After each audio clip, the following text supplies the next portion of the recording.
A simple night at an upscale restaurant takes a shocking turn when a waitress decides to judge a family by their appearance. But what happens when her assumptions backfire in the most unexpected way?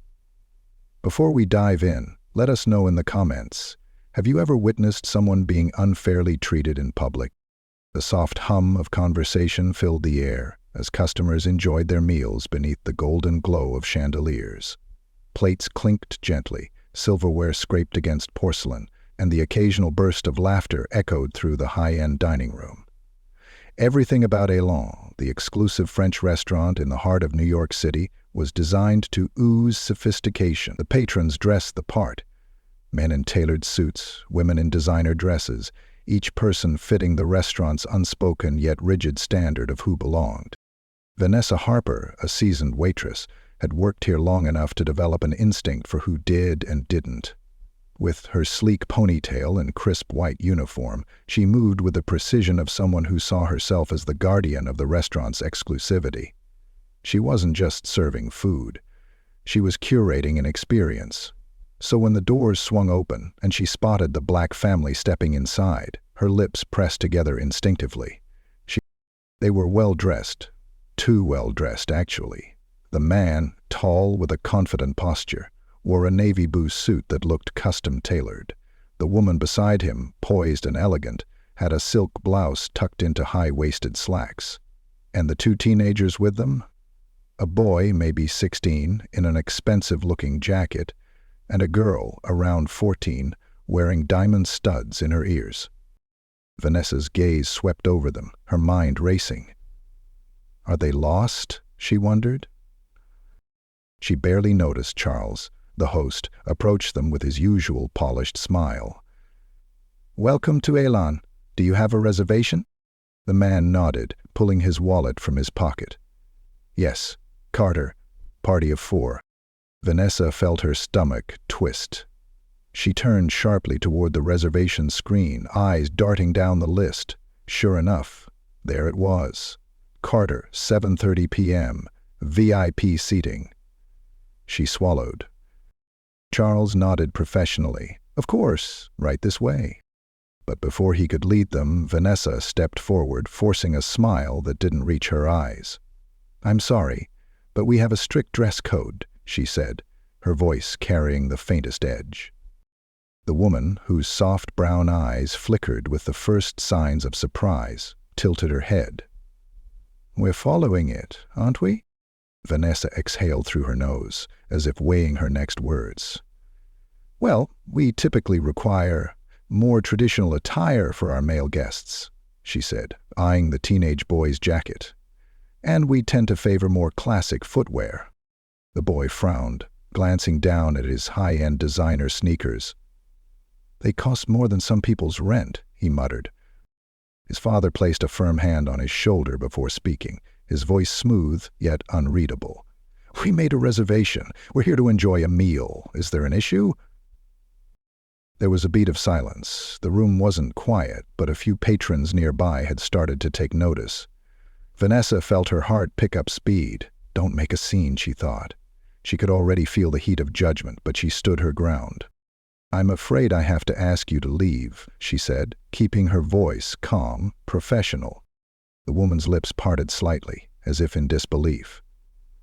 "You're refusing to serve us?" Vanessa squared her shoulders. "It's just a matter of policy. I'm sure you understand."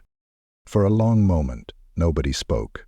Then the man, Mr. Carter, reached into his pocket, pulled out his phone, and tapped the screen a few times before glancing back up.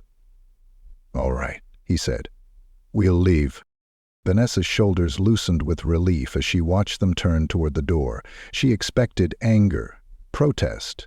Instead, there was only quiet dignity in the way they exited, the man's hand on his wife's lower back, the teenagers walking beside them, heads high. She exhaled, rolling back her shoulders. Problem solved. At least that's what she thought. The night continued as usual. The restaurant remained its pristine, exclusive self. She took orders, served plates of filet mignon and duck confit, refilled expensive glasses of Bordeaux. The confrontation from earlier drifted from her mind as a minor inconvenience, an uncomfortable moment, but one she chalked up to doing her job. It wasn't until an hour later that something changed. The kitchen doors swung open, and Charles, the host, rushed toward her, his face pale. He hesitated, then leaned in. "Vanessa," he whispered, "the manager needs you in his office, now." Her stomach twisted. "What? Why?" Charles swallowed. "Just go. Now." Confused but slightly nervous, she walked briskly to the back, where the manager's office sat tucked behind the wine cellar. The door was ajar, and inside Mr. Sinclair, the owner of Elan himself, stood with a deeply set frown, arms crossed over his broad chest. And next to him, the Carter family. Vanessa's breath caught. Mr. Sinclair turned slowly, his cold blue eyes locking onto hers. "Vanessa," he said, voice calm yet laced with something dangerous. "Do you know who these people are?" Her throat was dry. She tried to speak but only managed. "This is Jonathan Carter," Mr. Sinclair continued. "He owns Carter Enterprises." Vanessa blinked.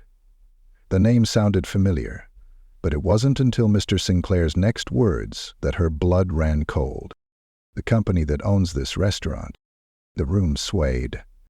She looked at the man she had just thrown out an hour earlier. He wasn't just a customer. He wasn't even just a billionaire. He was her boss's boss. The man who funded the very place she had tried to gatekeep. Her lips parted, but no words came out. And then Mr. Carter spoke. Calm, measured, but sharp as a knife. "I'd like to have a word with you." Vanessa's heart pounded so loudly she could barely hear anything else. The walls of the small office seemed to close in, the air thick with an unspoken weight. Mr. Sinclair's cold glare pinned her in place, while Jonathan Carter remained unreadable, his arms loosely crossed, his expression calm. But there was something behind his eyes, something quiet and dangerous. His wife stood beside him, her features poised, but her lips were pressed together in the kind of restraint that hinted at deep offense. The teenagers, however, were not as reserved. The son stared at Vanessa with open amusement, like he was watching a train wreck in real time, while his sister simply shook her head, as if she had seen this kind of thing before. "Sit," Mr. Carter finally said, motioning to the chair in front of Mr. Sinclair's desk. Vanessa hesitated. Every instinct screamed at her to run, to find an excuse, any excuse, to get out of this room and pretend none of this was happening.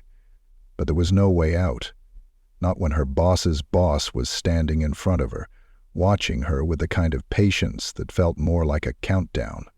She sat. Sinclair leaned against his desk, arms still folded. "Do you understand the severity of what happened tonight, Vanessa?" His voice was steady, controlled, the type of calm that came right before the storm. Vanessa swallowed hard. "I was just following policy," she managed, forcing herself to meet his gaze. "I didn't mean any offense." "Didn't mean any offense," the daughter, who had been silent until now, scoffed. "You basically told us to get out." "Emily?" Mrs. Carter said gently, though the sharpness in her eyes said she agreed. "Look," Vanessa started, trying to regain some control over the situation. I didn't know who you were." The words felt flimsy the second they left her mouth. Mr. Carter's lips twitched, but it wasn't a smile. "Oh, so if you had known, we would have been treated differently?" Her stomach dropped. That wasn't what she had meant, but there was no way to explain herself without making it worse. She stayed silent. Mr. Sinclair exhaled through his nose, rubbing his temples as though trying to ward off an oncoming migraine. "Do you have any idea how catastrophic this could have been for Elan? Jonathan Carter doesn't just own a few shares of this restaurant, Vanessa. He owns it. Every investment, every expansion, every decision made here. His company has a hand in it." Her breath caught. She knew Elan was under corporate ownership, but she had never really thought about the people behind it, and certainly not him. "Do you treat all your guests with the same scrutiny you gave my family?" Mr. Carter asked, tilting his head slightly. Vanessa's pulse raced. "No," she admitted. "Then why us?" His voice was still calm, almost too calm, like a test she was destined to fail. She knew what he was asking. She knew what this was about, but saying it outright felt like standing at the edge of a cliff and willingly stepping off. "Youth, I made a mistake," she whispered, her voice small. There was a silence so thick it felt like it had a weight of its own. "A mistake," Mr. Carter echoed, and this time his voice had an edge. "Lee came in, dressed appropriately with a reservation," his wife added. "You didn't even check if there was an actual issue. You just decided we didn't belong." Vanessa clenched her hands in her lap, nails digging into her palm. "You humiliated us," Mrs. Carter continued, her voice still steady but undeniably firm, "in front of a restaurant full of people. You made my children feel unwelcome. You made me feel unwelcome. Do you have any idea how often we have to deal with this?" Guilt crawled up Vanessa's spine. It was easy to justify her actions in the moment, to tell herself she was simply upholding standards, ensuring Elan's exclusivity.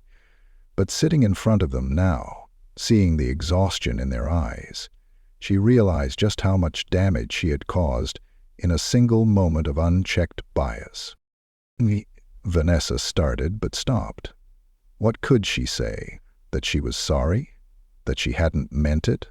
That didn't change the fact that it had happened. Sinclair let out a long breath, then turned to Mr. Carter. "What do you want to do?" Vanessa's head snapped up. Her boss? Her actual boss was deferring to him? Her fate was in Jonathan Carter's hands. He was silent for a moment, studying her like he was trying to decide if she was even worth the effort. Then he finally spoke. "I could fire you," he said simply. Her throat tightened. "In fact, that was my first instinct," he shrugged.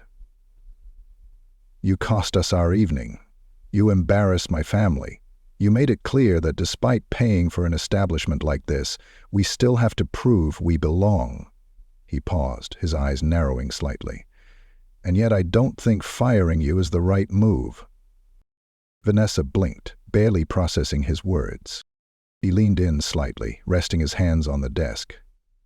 "Because if I fire you, you leave here tonight feeling like a victim. You'll go home, complain about cancel culture or how unfair this was, and you'll never actually learn why what you did was wrong.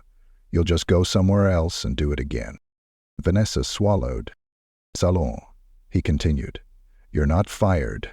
You're going to learn." Her brows furrowed. "Learn?" Mr. Carter glanced at Sinclair. "Starting tomorrow, Vanessa won't be serving customers. She'll be a guest." Sinclair straightened. "Excuse me?"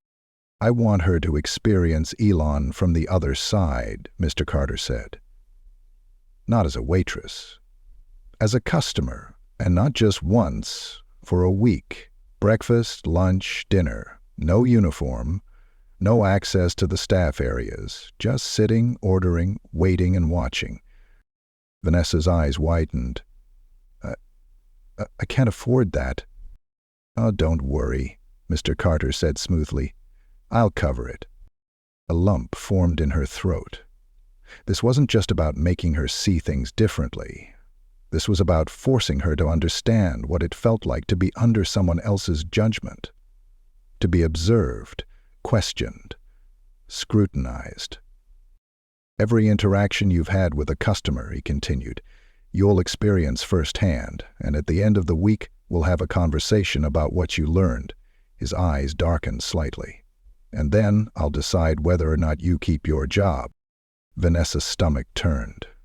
The restaurant she had spent years working in, the place where she had built a reputation, would now become a place where she had no power, no control. She would be at the mercy of the very system she had upheld so diligently. Mr. Carter straightened, smoothing his jacket. I suggest you rest up, Vanessa. Tomorrow's going to be a long day. He turned toward the door, his family following close behind. As they left, Vanessa sat frozen in the chair, her mind racing, her chest tight with an unfamiliar emotion. For the first time in her career, she wasn't the one deciding who belonged. She was the one waiting to be accepted. The next morning, Vanessa walked into Elan without her uniform. She felt exposed, vulnerable. The crisp white shirt and black apron that once gave her authority were gone, replaced by a simple blouse and slacks. Clothes that, for the first time, made her feel small in a place she once controlled. She had spent years perfecting her posture, her customer service voice, her ability to command respect in this restaurant. But as she approached the host's stand, she felt none of that power. Charles was there, the same polished host who greeted guests with effortless charm. His eyes flickered with hesitation when he saw her. He had heard, of course, everyone had, but still, he smiled as if nothing was different. "Welcome to Elan," he said smoothly. "Do you have a reservation?" Vanessa clenched her teeth. She had asked this question to customers hundreds of times, yet standing on the other side of it now, it felt foreign. "Yes," she forced out. "Vanessa Harper." Charles glanced at the list and nodded. "Right this way." As she followed him through the dining room, she felt the stares. She knew what they were thinking. Some of them were co-workers, waiters, bussers, kitchen staff, who had worked beside her for years. Others were customers who had no idea who she was but could sense something off. She wasn't just another guest. She was a waitress pretending to be one. Charles led her to a table near the center of the room, pulling out a chair for her. "Your server will be with you shortly," he said, before walking off. Vanessa sat stiffly, her fingers knotting together in her lap. She didn't know what to do with herself. Normally, she'd be the one moving between tables, taking orders, making sure everything was perfect. Now she was just sitting. A few minutes later, a young waiter approached. Vanessa recognized him immediately.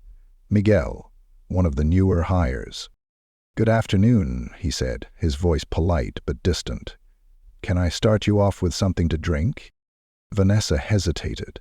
He wasn't looking at her like a coworker. He was looking at her like any other customer. Just water," she said awkwardly. Miguel nodded, scribbling it down. "Still or sparkling?" Vanessa blinked.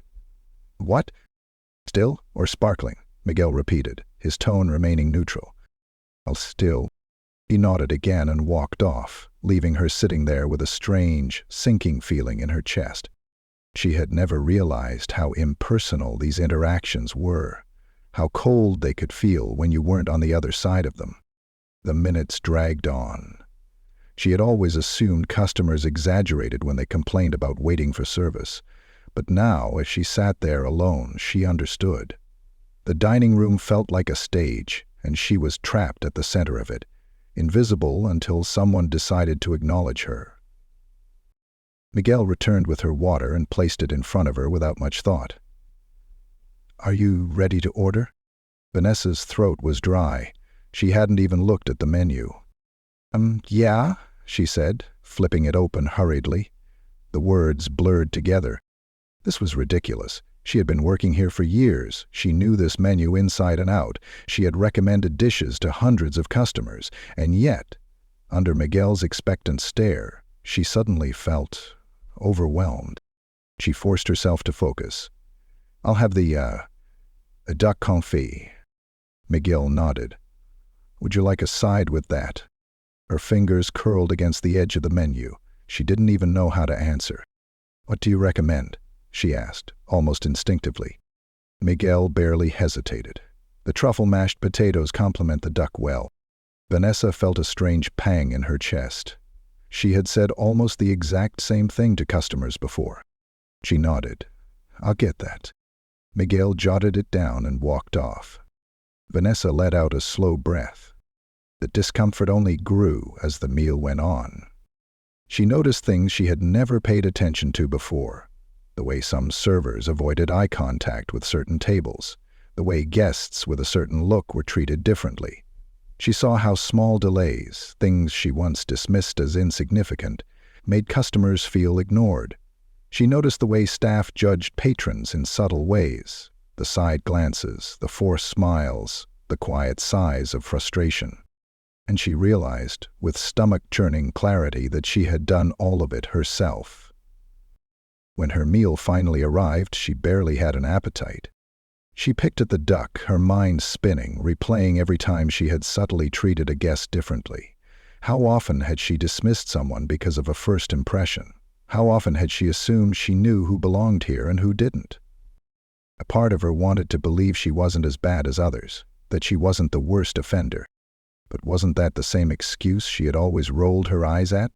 After she forced herself to finish what she could, she sat there for a while, staring down at her plate, lost in thought. Then something shifted in the air. A woman and her teenage son had just entered the restaurant. They were black, well-dressed. The mother wore a sleek navy dress, the son a crisp blazer. Vanessa felt something tighten in her chest. She wasn't the only one who noticed them.